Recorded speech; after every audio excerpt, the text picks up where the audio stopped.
Lindsay Clancy, a former labor and delivery nurse from Duxbury, Massachusetts, is charged with murdering her 3 young children, Cora, Dawson, and Callan, in January 2023. Prosecutors allege the killings were deliberate and calculated. Her defense acknowledges that she caused the children's deaths, but argues that she was suffering from postpartum psychosis and was not criminally responsible. The central question is, was this intentional murder or a catastrophic break from reality? Lindsay Clancy has pleaded not guilty and is presumed innocent unless proven guilty. All right, good afternoon, sir. Good afternoon, Your Honor. Yeah, Attorney Buckingham, please. Thank you. Good afternoon. Could you please tell the jurors your first and last name? Robert Flynn, Flynn. And how are you employed, sir? From the Duxbury Police Department. What is your current rank or assignment there? Currently, I am a patrol sergeant. How long have you been with the Duxbury Police? About 7.5 years. Going back to January of 2023, what was your assignment then? I was assigned to the Detective Bureau. So if I draw your attention to January 24th of 2023, were you working that day or were you called in? Both. I worked the 8 a.m. to 4 p.m. shift, and I was called in later after my shift. Okay, so you became aware of an incident that occurred in the town of Duxbury approximately 6 p.m. that evening? Yes, ma'am.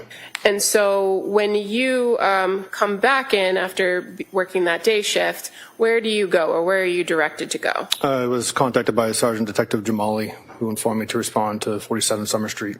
And so while you're en route to that location, are you monitoring the radio? Yes, ma'am. And are you monitoring communications with other Duxbury officers? Yes, ma'am. I had a department-issued vehicle that I took home, and I responded to it in that vehicle, and I had scan on, which is getting all surrounding agencies, including fire, Pembroke, Kingston, Marshfield.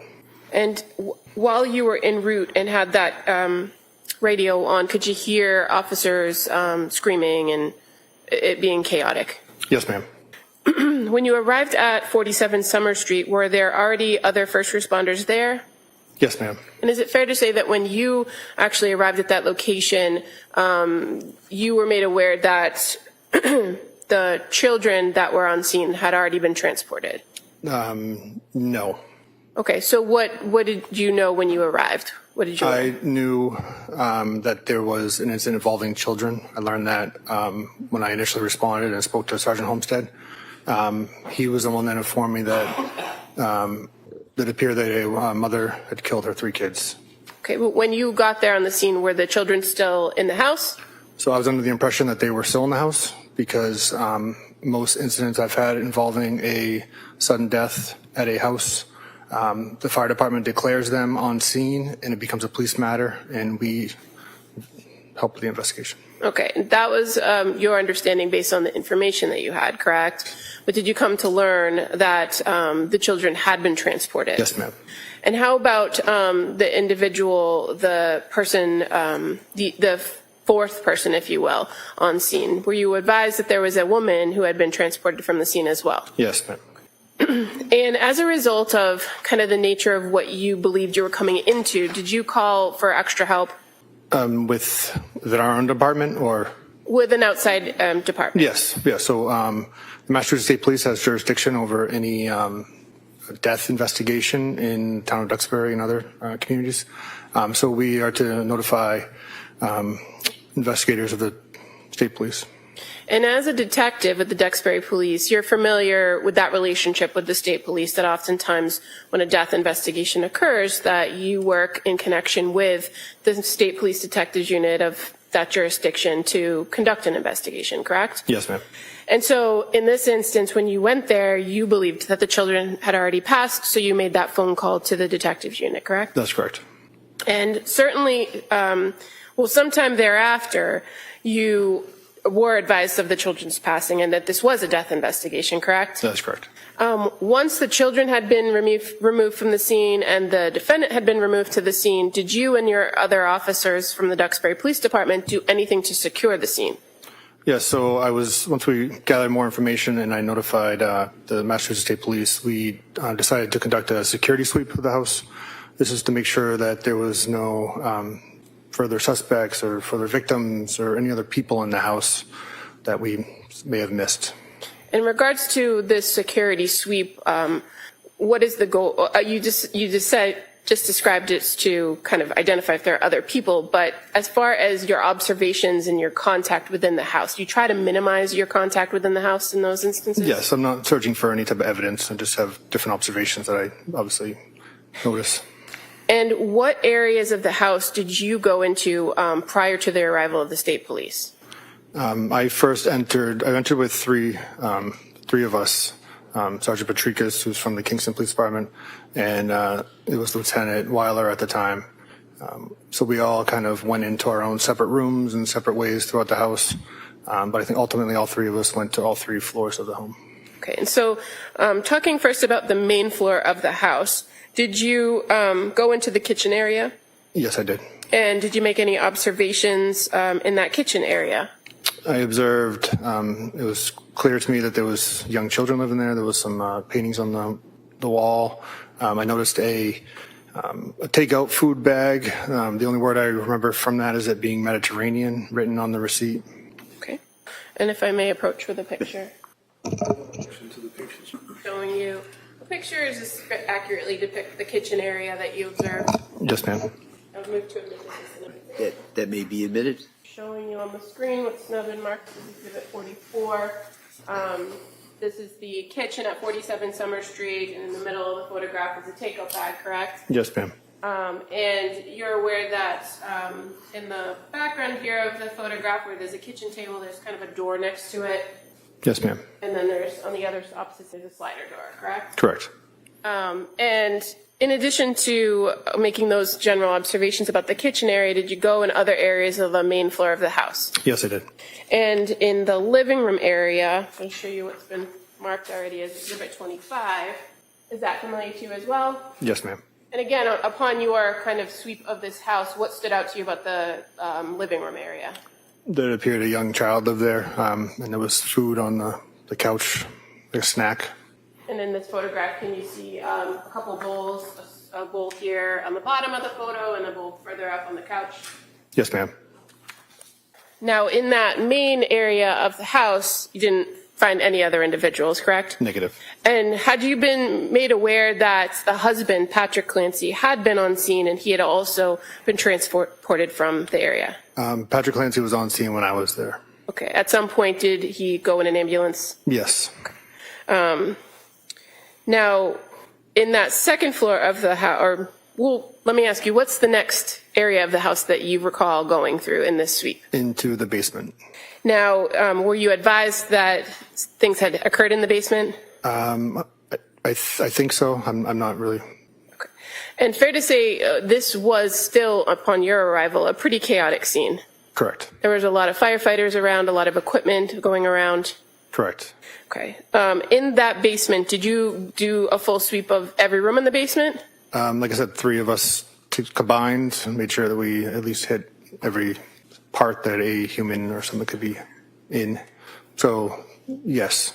Okay, but as far as you yourself, fair to say you just kind of went in on the left side? Yes, I went into the left. And did you see a lot of the firefighters' equipment still left behind? Yes. A lot of medical supplies? Yes, ma'am.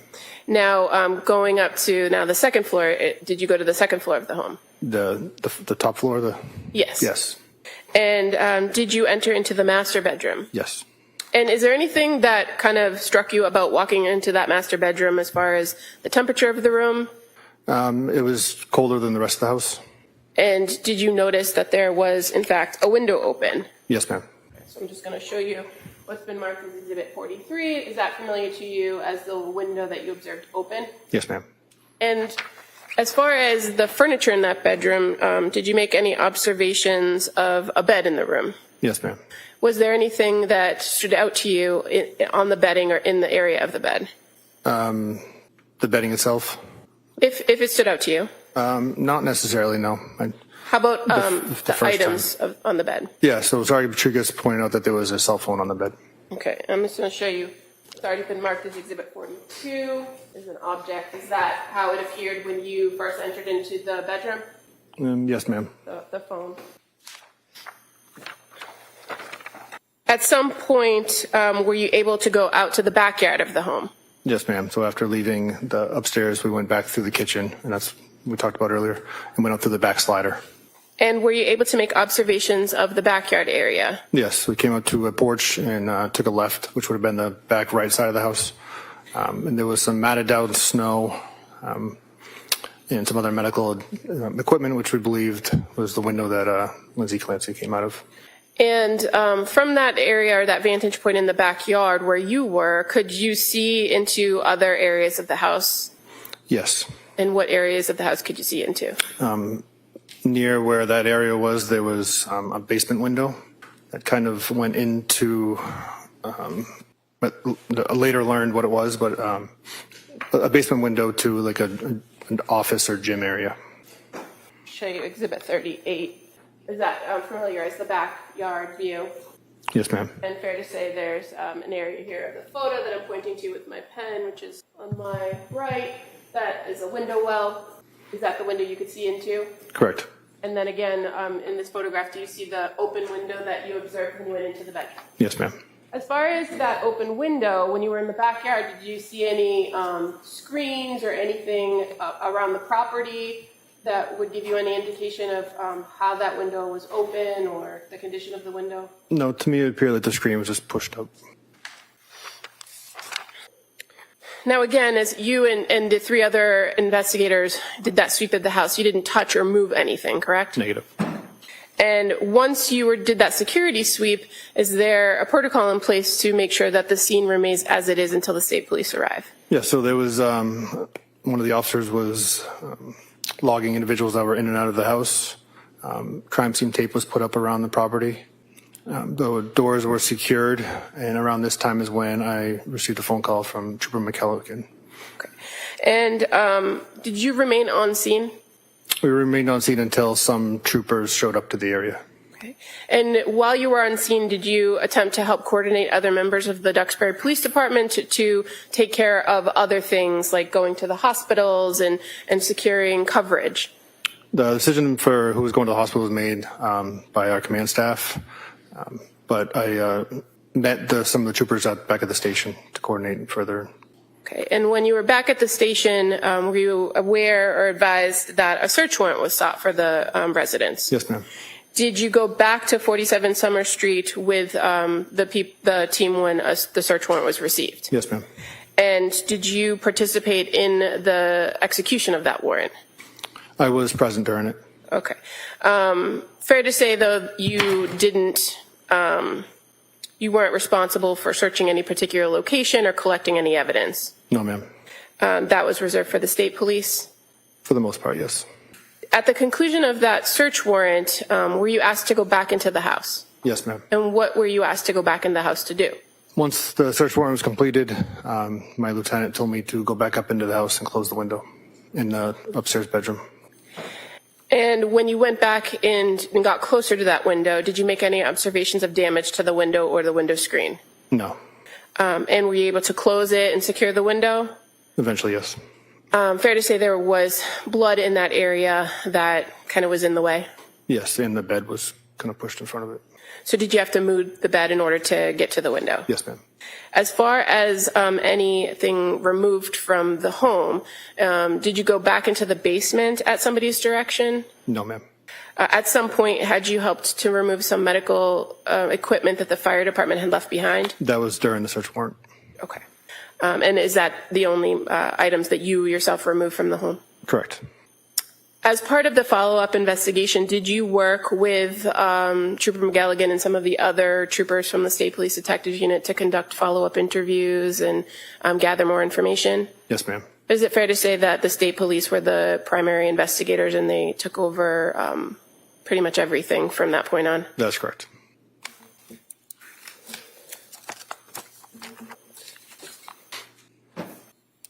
I have nothing further. Thank you. All right. Mr. Reddington. I have no questions. Thank you, sir. All right, thank you, sir. Thank you, Ron. Commonwealth calls Mark Farioli.